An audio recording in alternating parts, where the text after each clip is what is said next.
Hola, ¿cómo están? Muy bienvenidos a este primer Conecta Educar, construyendo Conecta Educar del 2023. Como ustedes saben, nosotros estamos conjunto con la Fundación Telefónica Movistar y la Universidad del Desarrollo, trabajando y desarrollando Conecta Educar ya hace 3 años. Aquí estamos en nuestro tercer año y nuestro gran Conecta Educar, que es durante la primera semana de enero del 2024, nosotros le entregamos durante el año 2023 3 grandes construyendos Conecta Educar en temáticas distintas. Hoy día vamos a conversar sobre aquella temática que probablemente ha estado revolucionando las aulas, no solamente a nivel de los colegios, sino también a nivel de las universidades y el mundo laboral, que es todo lo referente a la inteligencia artificial. Probablemente ustedes han escuchado hablar de ChatGPT, una de tantas herramientas de la inteligencia artificial generativa en cuales hemos estado conversando durante este tiempo, sobre todo enero, febrero, marzo, abril del año 2023.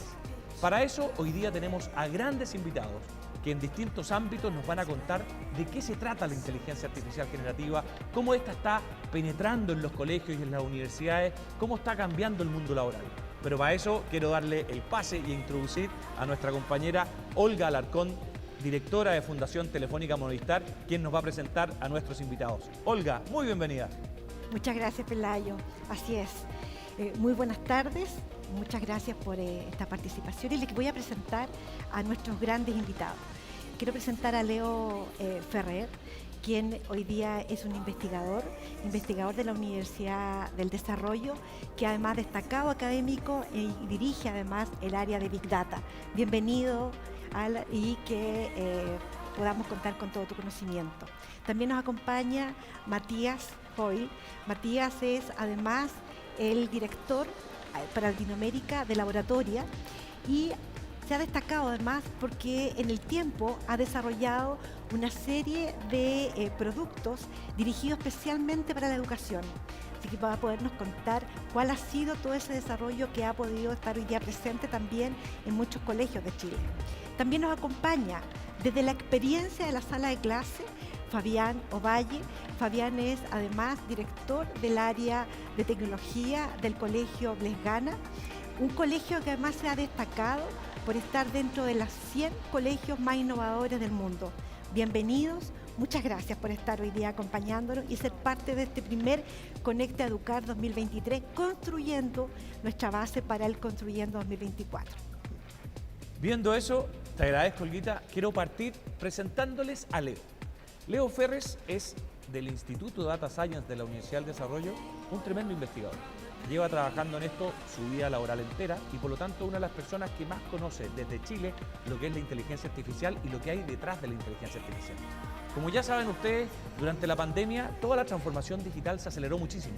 Todos lo vimos en nuestros hogares, como fuimos capaces de pasar de lo virtual 100% a lo híbrido, lo presencial, lo híbrido, y nos fuimos cambiando de plataforma y fuimos viendo cómo palabras que no conocíamos, como el Zoom, por ejemplo, se hicieron palabras típicas en nuestra realidad.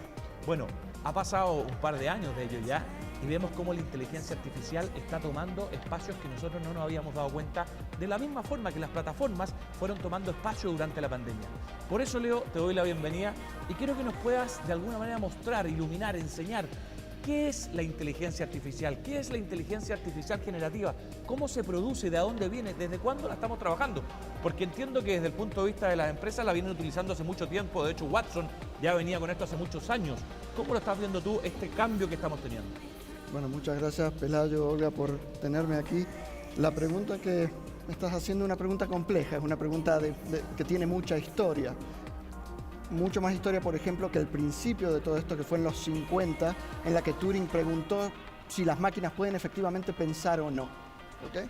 Ese es como el principio formal de la inteligencia artificial. Depende qué querés decir con inteligencia. Pero básicamente la inteligencia artificial es hacer que una máquina in silico, en silicio, técnicamente pueda hacer tareas que únicamente en principio podrían haber hecho los humanos históricamente. Por ejemplo, cocinar algo, ir al refrigerador y fijarse qué elementos hay en el refrigerador para hacer algo de comer, ser creativa en ciertos sentidos, ganar al ajedrez, ganar al Go, y todo ese estilo de actividades que antes, hasta los 50, las calculadoras eran inteligencia artificial, ¿no es cierto? Porque calculaban. Después hemos ido como subiendo ese límite de qué es lo que consideramos inteligencia. Pero en términos generales, la inteligencia artificial son los algoritmos que permiten a las máquinas hacer tareas que efectivamente únicamente estaban, que podían hacer los humanos. ¿Y cómo, Leo, esta tecnología de la inteligencia artificial, estos algoritmos, tú los empiezas a ver aplicados hoy día? Porque podemos ver cómo se están empezando a aplicar. La gente lo está empezando a utilizar. ¿Cuál es la forma mejor de utilizarlo? Es una tecnología, es decir, tiene partes, es una tecnología, es neutra, es lo que quiero decir.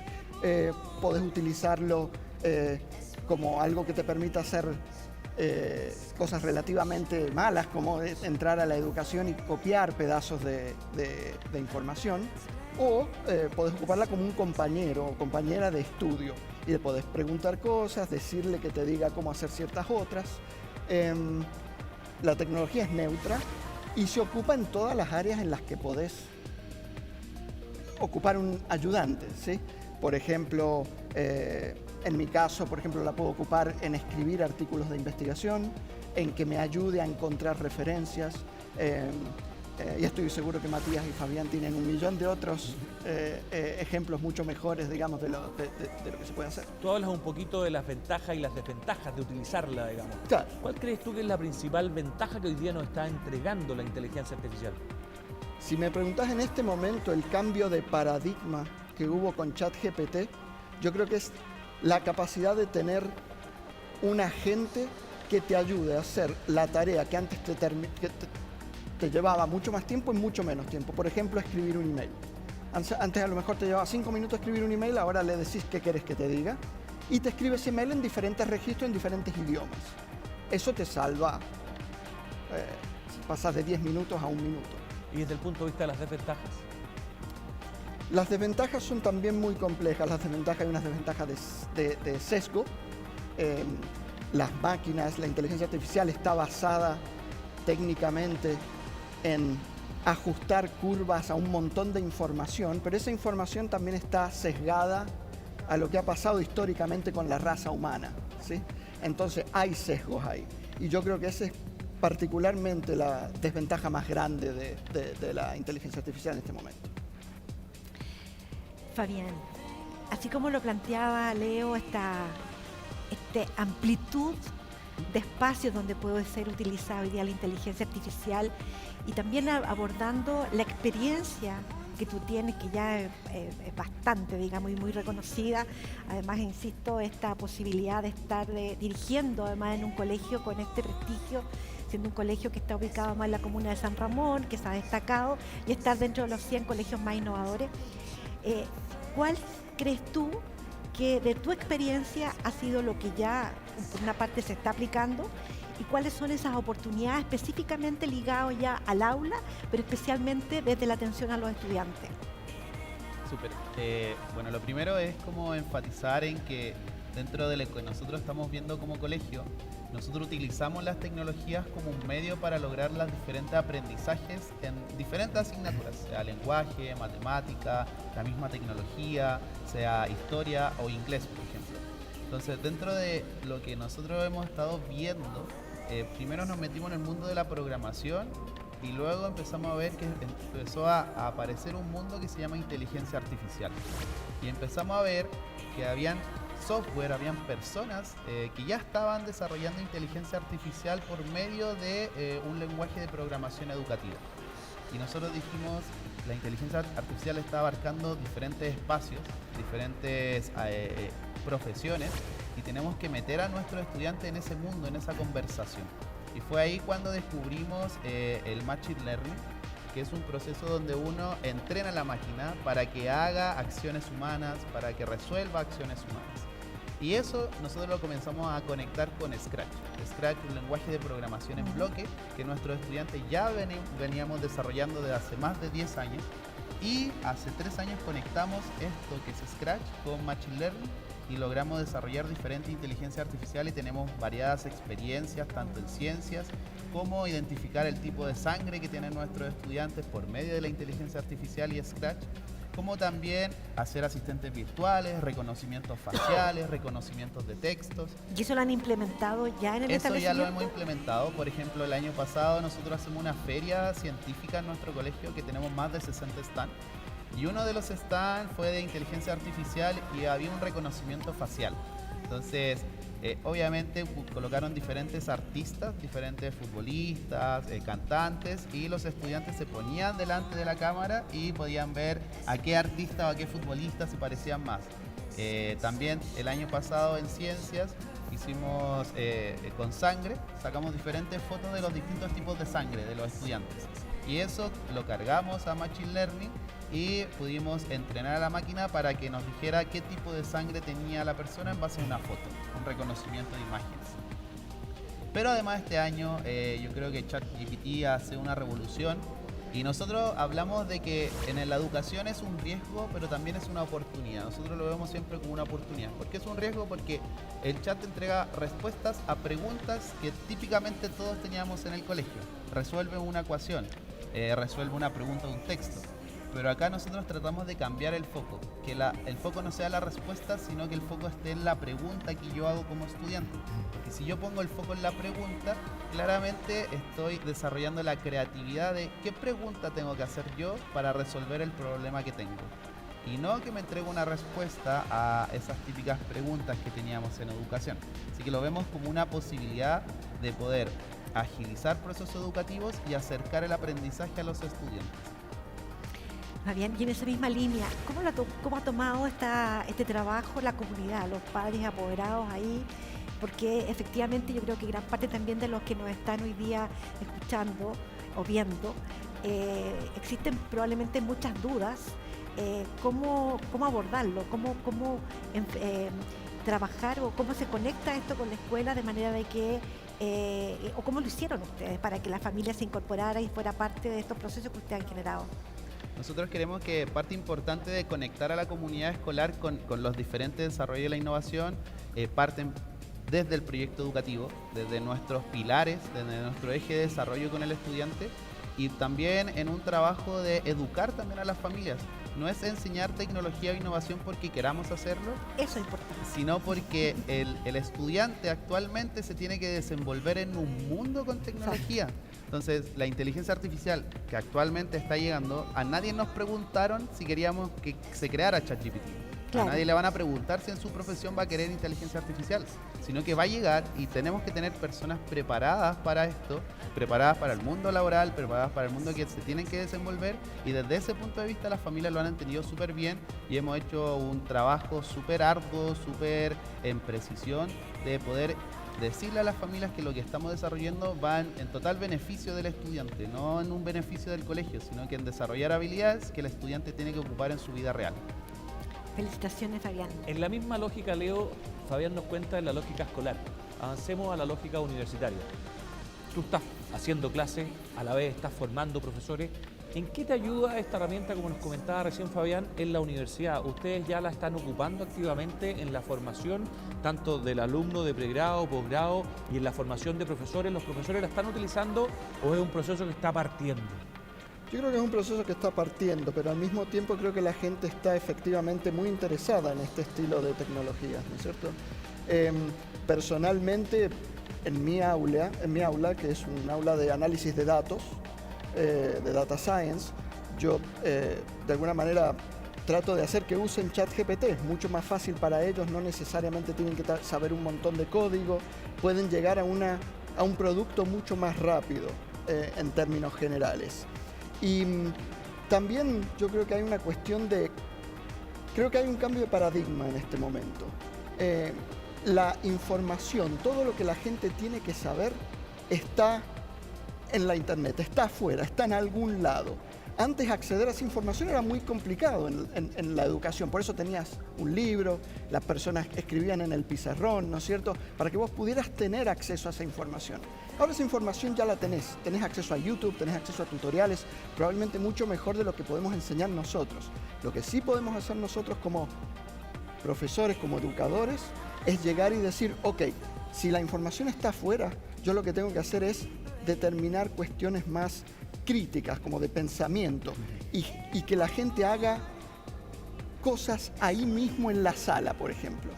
¿Te das cuenta? Como que no, o sea, ve un tutorial de YouTube sobre la lección que tenés que aprender, pero llega a la clase con la lección aprendida y hagamos juntos una tarea en particular que te permita Profundizando un enfatizar poquito, ¿te está pasando, por ejemplo, que alumnos llegan realmente con las guías que tú les puedas entregar como profesor, o el mismo profesor puede también hacer sus guías desde la lógica de ChatGPT o otras distintas inteligencias generativas? ¿Ustedes se están dando cuenta que esto está pasando? Te voy a contestar la pregunta con una cuestión más anecdótica a nivel mundial. ChatGPT supuestamente pasó el BAR y pasó el GRE, que es el Graduate Record Examination, ¿no es cierto? De la nada, sin haber sido entrenado en particular para esos exámenes tan famosos. El BAR es el de legales, digamos, para ser abogado en los Estados Unidos. El GRE es para entrar en posgrado. Y lo pasó esos certámenes, ¿ok? Esos exámenes.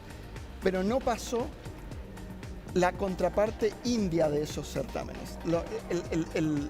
Esos mismos exámenes, esas mismas áreas de exámenes desde de la India. Eso quiere decir que hay un problema con los exámenes, no un problema particularmente con que ChatGPT pase o no estas cosas, ¿no es cierto? Entonces, ¿qué te quiero decir con esto? Que efectivamente la evaluación va a cambiar. Si los alumnos pueden resolver sus cosas con simplemente ChatGPT, a lo mejor podemos pensar que esa evaluación no es suficientemente buena como para construir profesionales de la nueva era. Perfecto. Interesante tu planteamiento, Leo. Yo creo que coincidiendo con lo mismo y también viendo el trabajo y la historia de Matías, que le ha permitido también, fuiste profesor de matemática y además has tenido uno de los primeros desarrollos también de un estilo de preuniversitario para estudiantes.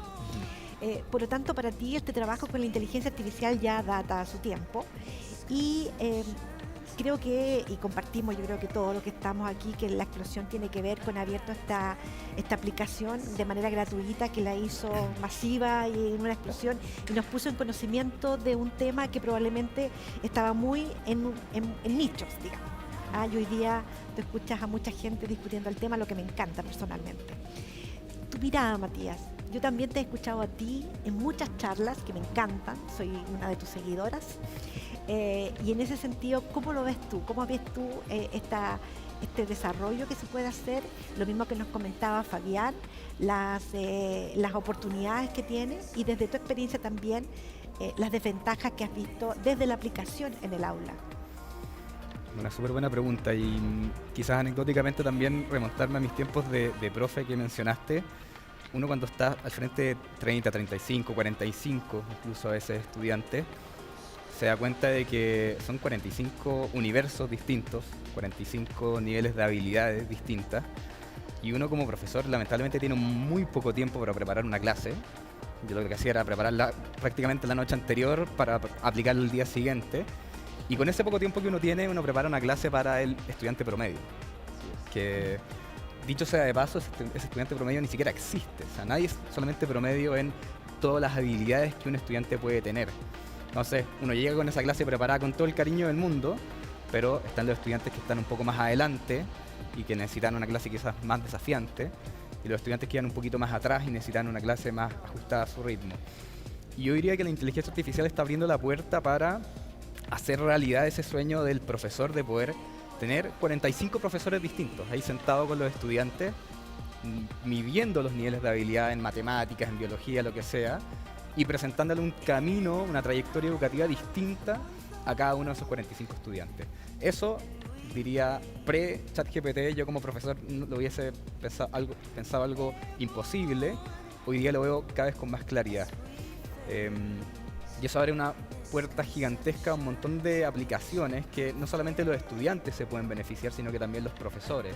Yo diría que cualquier persona en sus trabajos ocupando esta tecnología puede beneficiarse rápidamente. De hecho, hay un estudio que sacaron hace poco unos investigadores del MIT que probaron distintas profesiones y armaron dos grupos, los randomizaron y le dijeron, ustedes van a ocupar ChatGPT, ustedes no, y midieron cuánto se demoraban y además evaluaron el trabajo de esas personas post la intervención. y se dieron cuenta que en promedio se demoraron un 37% menos en hacerlo, o sea, un montón de tiempo menos. En el caso de los programadores es mucho más, incluso es como un 55% de ahorro en tiempo. Y además el trabajo era de mayor calidad. Entonces, las personas que ocupan este tipo de herramientas están con una ventaja comparativa más adelante que aquellos que no la ocupan. Entonces, mi posición es que en el sector educativo hay que abrazar esto y hay que enseñarlo. Con todas las limitaciones que podemos conversar a continuación, pero que es una realidad que, como decía Fabián, ya está instalada. Y mi hijo todavía no está en el colegio, pero cuando esté en el colegio voy a estar en esas reuniones de apoderados conversando con los profesores, viendo de qué forma están enseñando a nuestros hijos a ocupar estas plataformas para aprender mejor, para entender conceptos complejos de forma simple, y les aseguro que luego en los trabajos también esos reclutadores van a estar en las entrevistas preguntándote, oye, ¿cuál fue la última vez que ocupaste ChatGPT para hacer tu trabajo de forma más rápida? Entonces, no es solamente para aprender más y mejor, sino que también te vuelve más competitivo en el trabajo. Eso diría que son como las ventajas que he visto. Y hay un montón de aplicaciones para los profesores también que las podemos mencionar, pero hacer pruebas simples y rápidas con un par de palabras en ChatGPT. El otro día hice un experimento de evaluar ensayos. Le alimenté a ChatGPT una rúbrica y después le alimenté un ensayo y la rúbrica decía, bueno, si es que esto está así, 5 puntos, si esto está acá, 4 puntos, etcétera. Y ChatGPT te hace el trabajo de leer eso, leer tu rúbrica, de decirte, mira, este ensayo está por acá, 5 aquí, 4 acá, 3 acá. Entonces, eso que un profesor de lenguaje le puede tomar horas, luego se te hace mucho más fácil y mucho más rápido. Y así miles de otras aplicaciones. En términos de limitaciones, o desafíos diría yo, el primero muy importante es desarrollar la habilidad en los estudiantes de verificar la información, porque la tentación es grande de escribir y lo que salga, copiar, pegarlo y mandar la tarea al profe, ¿verdad? Pero ChatGPT está programado para intentar hacernos feliz con su respuesta, no necesariamente que esa respuesta sea veraz. Entonces, creo que cada vez va a ser más crítico que los estudiantes sean muy críticos, valga la redundancia, en esas respuestas, en leer lo que les pone ChatGPT, en investigar si es que las fuentes son reales o no, en ver si es que lo que está escrito ahí tiene sentido o no. Y diría que eso es una de las habilidades que se va a volver cada vez más relevante. Y la segunda habilidad que diría yo que los colegios también tienen que abrazar y comenzar a enseñar es de qué forma podemos preguntar de mejor manera a estos sistemas para extraer lo que queremos. Porque acá si uno hace preguntas muy vagas o muy amplias, recibe también respuestas muy vagas y muy amplias. Entonces aquellos que tengan esta ingeniería de cómo preguntarle a estos sistemas van a poder recibir mejores respuestas. Y eso es algo que se enseña, es una habilidad. Diría que por ahí van los desafíos. Eso que tú nos comentas, el prompt famoso. Sí. De hecho, hoy día se habla de prompt engineering. Es como las carreras del futuro nos van a enseñar a ocupar esos comandos para poder relacionarnos con la inteligencia artificial de manera concreta, directa, que ellos realmente sepan preguntarnos. Y eso quiero entrar un poquito más ya en profundidad, Fabián, en que tú eres un gran formador, has formado a muchos profesores a lo largo de Chile en estas materias. ¿Cómo crees tú que ellos tienen que irse preparando hoy día para realmente, como bien nos decía Matías, irse formando en el uso de esta herramienta, irse formando en la inteligencia artificial? Porque no nos olvidemos que a nuestros niños primero tenemos que enseñarle a leer, hay que enseñarle a escribir, hay que enseñarle a comprender el texto. Aquí estamos hablando sobre una naturaleza de alguien que ya conoce la comprensión de textos. Por tanto, en el proceso de enseñanza que tú estás viendo en la docencia, ¿cómo estás priorizando de alguna manera lo que ellos tienen que ir enseñando en el uso de estas mismas herramientas? Lo primero que nosotros hablamos es que los profesores tienen mucho miedo al cambio, son reacios a poder cambiar sus prácticas. Estamos acostumbrados a ver que profesores como le enseñaron, ellos enseñan a sus estudiantes. Entonces, lo primero es que la tecnología nos va a facilitar y nos va a acercar los aprendizajes a los estudiantes. Aprendizajes que muchas veces eran más abstractos, con la tecnología los podemos concretizar, podemos hacerlos mucho más cercanos a los estudiantes y podemos ampliar y diversificar la forma en que aprenden los estudiantes con la inteligencia artificial. Pero ¿cómo lo podemos hacer? Primero, que los docentes pierdan el miedo, que se atrevan a ser curiosos, se atrevan a equivocarse. El error no es malo, el error, a equivocarse, es un aprendizaje. Si yo no me equivoco, en ningún momento voy a aprender porque estoy en mi zona de confort. Si yo me equivoco, voy a comenzar a aprender. Desde esa base de poder ser flexible y poder seguir aprendiendo, es que nosotros como colegio, o yo también personalmente, hemos capacitado a diferentes docentes en Puerto Williams, en Antofagasta, en Concepción, con diferentes tecnologías, con programación educativa, con robótica, un poco de machine learning, inteligencia artificial, de entender el fenómeno de las tecnologías. Es distinto, perdón Fabián, capacitar a personas, profesores del primer ciclo versus segundo ciclo, cuarto ciclo. ¿Tú vas viendo las diferencias a lo largo o Sí. solo te has relacionado Sí. con gente de la media, por así llamarlo, cuarto ciclo? No. Hay un libro que se llama Kindergarten para toda la vida, que es de Mitchell Resnick, que habla mucho de cómo el jardín infantil debería ser toda la escolaridad, hasta cuarto medio. Entonces, cuando capacitamos docentes más de párvulo, de primero, básico, segundo, tercero, vemos docentes que les gusta mucho más jugar.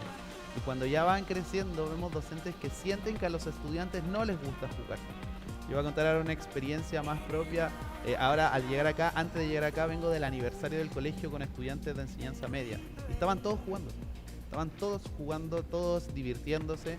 Entonces, los docentes a veces de enseñanza media, donde creemos que estamos con estudiantes más grandes, creemos que no les gusta jugar.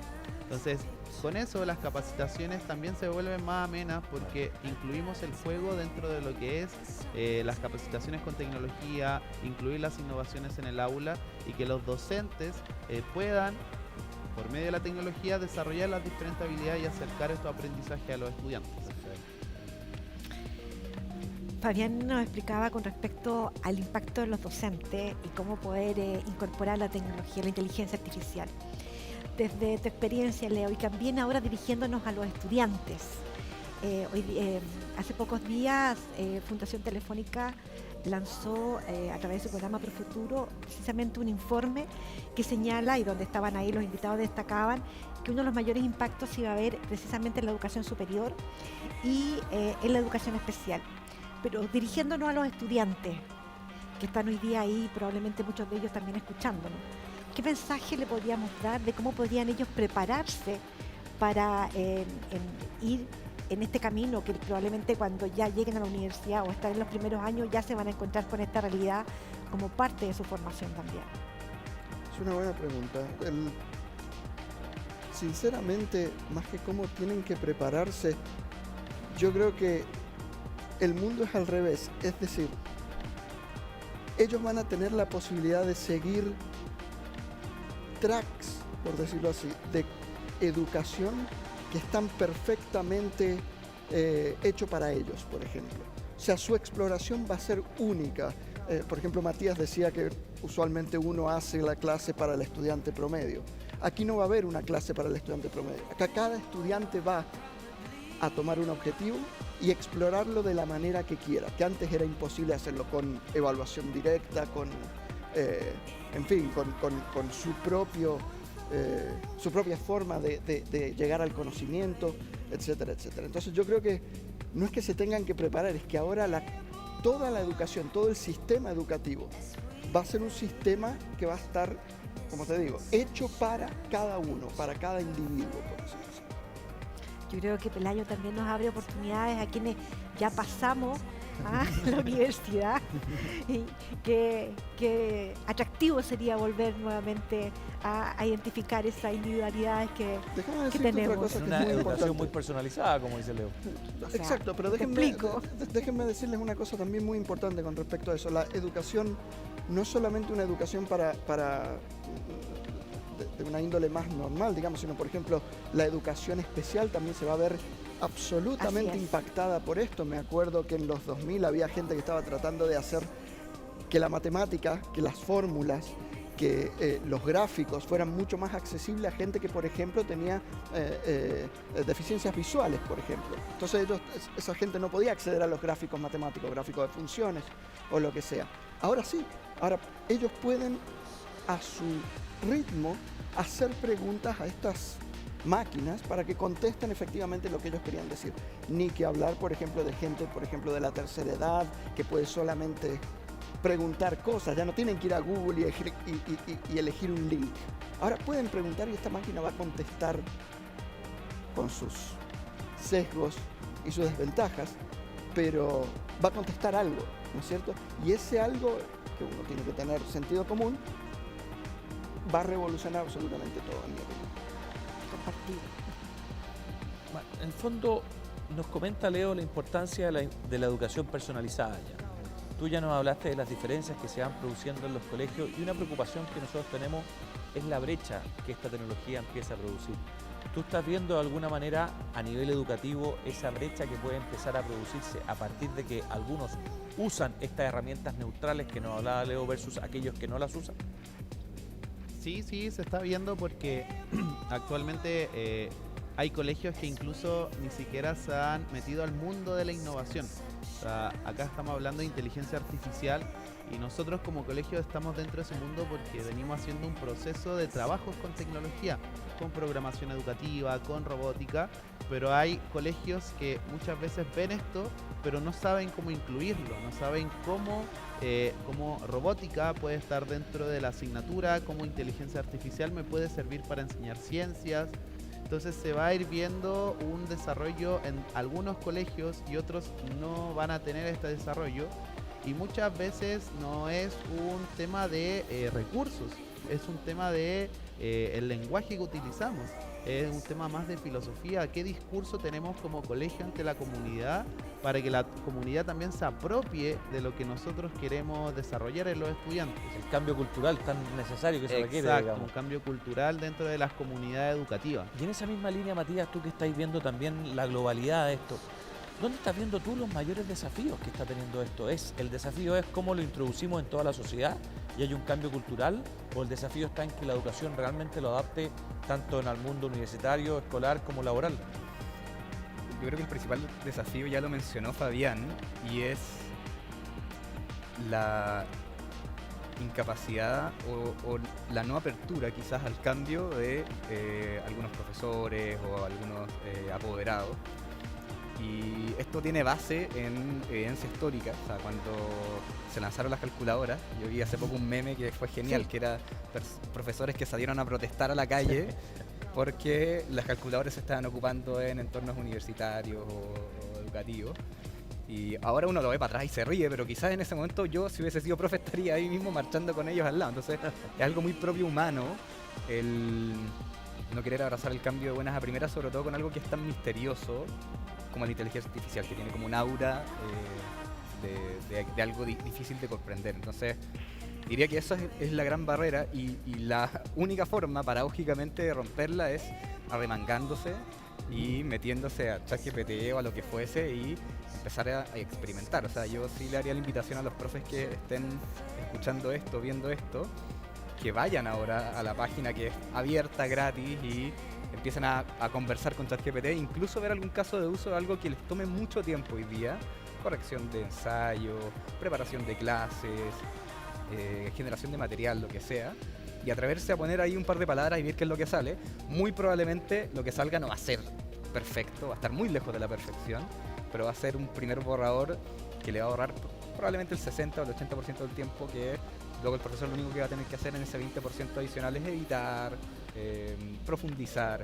Entonces, esa no apertura al cambio propia del ser humano, creo que la vivimos todos. Yo la sigo viendo todos los días cuando veo como todos los días salen nuevas herramientas y yo realmente digo, ¿dónde está el límite, Sí, básicamente? Matías, y en esa misma línea, pensando en los resultados de aprendizaje, aquí con tu experiencia en este tiempo, con todo lo que has ido desarrollando, y a propósito de de ir integrando herramientas, ¿dónde de acuerdo a tu mirada puede estar este límite o cómo aseguramos los aprendizajes? Porque finalmente nos vamos a encontrar probablemente vamos a llegar a no sé, muchos recursos, pero ¿dónde vamos directamente? ¿O cómo podemos llegar o a mirar? ¿O cómo has mirado tú en el tiempo, además, el resultado de los aprendizajes, que es definitivamente lo que busca?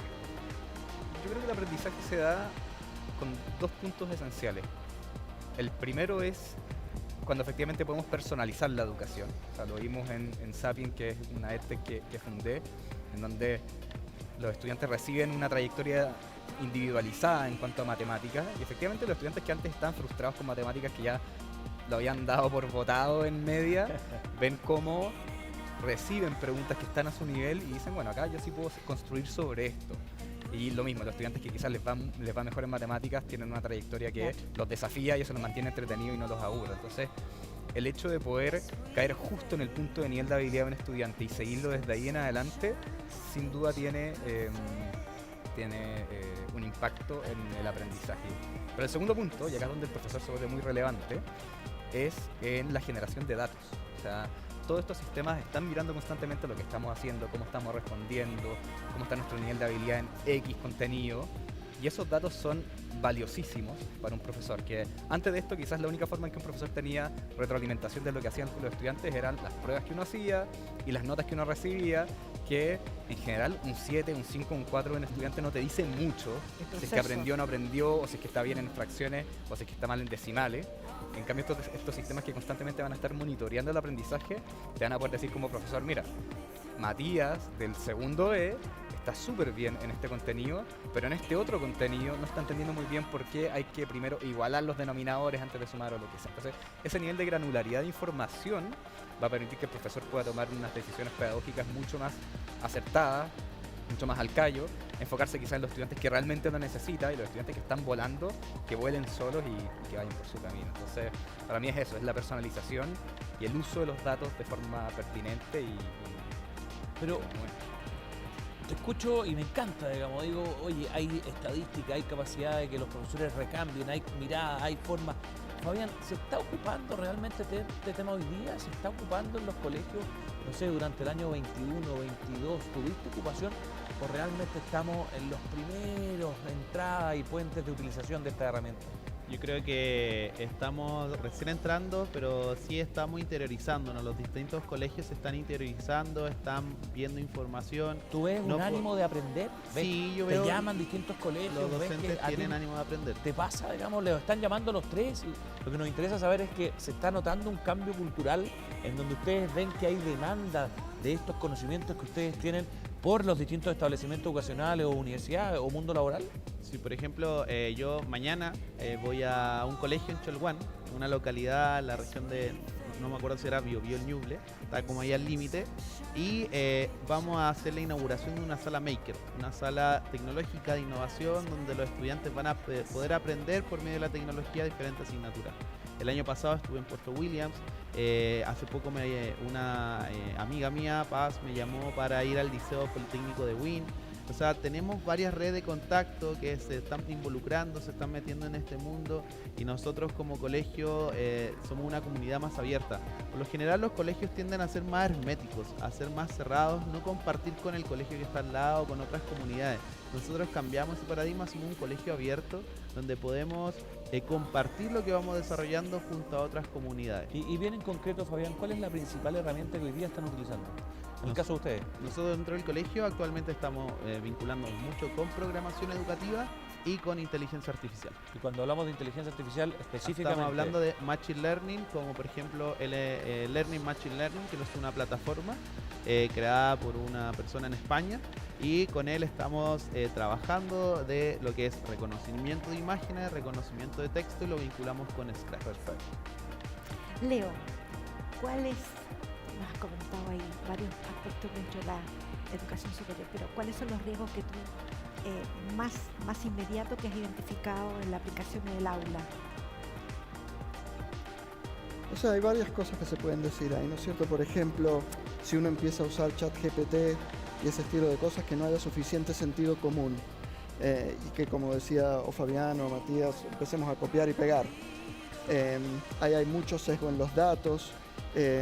También habría un problema en una cuestión como de cuánto vas a depender de la tecnología y olvidarte de primeros principios. Es decir, podríamos hacer que los niños solamente aprendan a sumar y restar usando calculadoras y nos olvidamos de los primeros principios de la suma y la resta y la división y multiplicación y hacemos que la ciencia sea acumulativa y siga, que no nos preocupe, que sepan por qué se suma y resta. O sea, los hacemos depender de la tecnología o no. Una cuestión también, por ejemplo, de plagio. Es decir, una cosa es escribir algo por tu propia pluma y otra cosa es copiar y pegar, ¿no es cierto? Aparte del sesgo, aparte de cualquier cosa. Y eso ya es complejo también, porque ahí tenés que entrar a saber si sos vos efectivamente que escribió o el que dio por escrito esa cosa.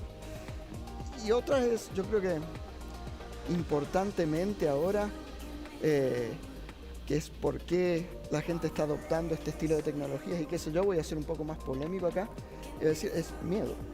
Es miedo sinceramente de que te desplace la gente que está subiéndose a este caballo, por decirlo así. La gente que se sube al caballo de la escritura, digamos, evolucionó más rápido que la gente que no, y así. Entonces yo creo que hay también una cuestión más de miedo a lo que puede querer decir esta tecnología que los hace subirse también a ese. Y eso es complejo también, porque no es una cuestión como que, ok, entiendo la tecnología. Es una cuestión como más, tengo pánico de lo que pueda pasarme en términos laborales y quedarme atrás, voy a subir porque tengo que hacerlo y no porque realmente entienda lo que estoy haciendo. También podría ser, Leo, una brecha en el tiempo, si lo miramos a propósito del desarrollo que han tenido otros cambios tecnológicos, que si no me subo, genero aún más la brecha. Por supuesto, es una cuestión de también es el costo, ¿no es cierto? O sea, es muy costoso entrenar máquinas en este sentido, tienen 17 mil millones de parámetros, ChatGPT 3.5 al menos. Entonces, solamente Microsoft, Google pueden entrenar estas máquinas. ¿Qué pasa con el resto de los trabajos, por ejemplo, en Latinoamérica, que no pueden entrenar estas máquinas, tal como están, ¿no es cierto? Entonces, o por ejemplo, Europa, que sobreregula esto, Italia lo acaba de prohibir, por ejemplo. ¿Qué quiere decir esto para la educación italiana? Y así. De hecho, me gusta mucho tu pregunta. Tú sabes que Harari, liderados por Harari y Elon Musk y varios, trataron de frenar de alguna manera durante 6 meses el desarrollo de la inteligencia artificial en el mundo. O sea, claramente hay muchos, Leo, que están viendo riesgos desde el punto de vista del desarrollo, como dices tú, o riesgos desde que están muy atrasados respecto a lo que está pasando y quieren tener casi un tiempo de poder subirse arriba a este caballo. Y en esa línea, Matías, para ir cerrando ya, pero en el fondo tú nos has contado de cómo se está trabajando la inteligencia artificial. Y yo lo que quisiera saber es en el hogar. Háblale a los padres que nos están escuchando. Estos padres que te van a escuchar y van a decir, yo tengo un hijo de distinta edad, como bien nos explicaba Fabián, puede ser pequeño, mediano, grande, puede estar ya en la universidad. ¿Cómo yo, papá, le enseño a mi hijo qué le digo respecto al uso de esta herramienta y cómo yo soy capaz de personalizar, como nos explicaba Leo antes, realmente el uso de la inteligencia artificial? Bueno, mi hijo tiene 2 ahora, así que no me va a entender nada si es que le digo esto, pero si que tuviese 5, 6 o 10, trataría de explicarle primero el concepto de la importancia de transformarse en aprendiz de por vida. O sea, estamos viendo cómo estas tecnologías van a hacer que el mercado laboral va a ser muy cambiante. O sea, hoy día se necesitan esta gama de profesiones, probablemente en 5 años más van a ser muy distintas por lo que está pasando hoy día, y el cambio va a ser cada vez más acelerado. Entonces van a haber profesiones en 6 años más que no tenemos idea, como el prompt engineer, que son estos ingenieros que saben cómo preguntarle a ChatGPT, una profesión que hoy día paga $300.000 en Estados Unidos y no existía hace 6 meses. Entonces van a salir profesiones nuevas de las cuales no tenemos idea que existen. Y quizá el paradigma educacional de hoy de estudio hasta los 18 al colegio y luego estudio 5 años en la universidad, después no estudio nunca más, no creo que nos vaya a funcionar en ese nuevo esquema. Entonces el esquema que va a funcionar ahí es entender que vamos a tener que estar actualizando nuestras habilidades cada 6 meses, cada 4 meses, cada 1 año, y por ende la habilidad más importante hoy día es cómo yo aprendo cosas nuevas. ¿De qué forma soy muy bueno aprendiendo? Es viendo videos de YouTube, es escuchando, es leyendo, es escuchando podcasts. Entonces, bueno, un niño de 10 años no sé si va a entender todo lo que estoy diciendo, pero lo importante de desarrollar esa habilidad de aprender cosas nuevas y cómo la inteligencia artificial te puede apalancar en eso. O sea, si quieres aprender sobre física, cómo tú puedes llegar a ChatGPT o alguna herramienta de las nuevas que están saliendo con inteligencia artificial socrática, que como que te va guiando con preguntas en el aprendizaje, cómo puedes aprovechar esa tecnología para aprender cosas nuevas. Entonces, yo diría que eso es la inteligencia artificial como herramienta, que sí vale la pena remangarse y empezar a probarla y entenderla, pero como herramienta, dicho de nuevo, en un contexto de nos transformamos en aprendices de por vida que tenemos que estar constantemente aprendiendo. Oye, Matías, Fabián, Leo, Olguita, qué tremendo panel, y se nos voló 45 minutos, no nos dimos ni cuenta, y la verdad es que hemos tratado de darle una explicación a todos los que nos van a escuchar este programa de algo que es tan relevante.